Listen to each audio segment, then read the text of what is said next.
Hi guys, welcome to my channel. ఈరోజు మనం మెరుగైన ఆరోగ్యానికి 40-30-30 రూల్ గురించి తెలుసుకుందాం. వన్ స్మాల్ రిమైండర్, ఏ పాయింట్లో అయినా ఇన్ఫర్మేషన్ మీకు వాల్యుబుల్గా అనిపిస్తే నా ఛానల్ తప్పకుండా సబ్స్క్రైబ్ చేసుకోండి, అలానే లైక్ చేయండి. అప్పుడు ఎక్కువ మందికి నా ఇన్ఫర్మేషన్ అనేది రీచ్ అవుతుంది. మీ ఫ్రెండ్స్ అండ్ ఫ్యామిలీకి షేర్ చేయండి, వాళ్ళు హెల్తీ ఇన్ఫర్మేషన్ తెలుసుకుంటారు.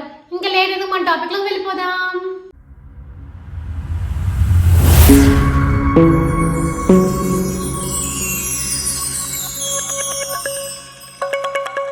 మనలో చాలా మంది ఆరోగ్యం కోసం చాలా ఆహారపు అలవాట్లు అలానే కొన్ని పద్ధతులు ఫాలో అవుతూ ఉంటాం. ఇంకొంతమంది మంచి ఆరోగ్యం కోసం వ్యాయామం చేయడం అలానే జిమ్కి వెళ్ళడం కూడా చేస్తుంటారు. అంతేకాకుండా రకరకాల డైట్స్ కూడా ఫాలో అవుతుంటారు. అయితే వ్యాయామంతో పాటు డైట్లో ఒక చిన్న రూల్ని ఫాలో అయితే మనకి మరింత లాభం చేకూరుతుంది. అంటే ఇప్పుడు మనం తెలుసుకుందాం.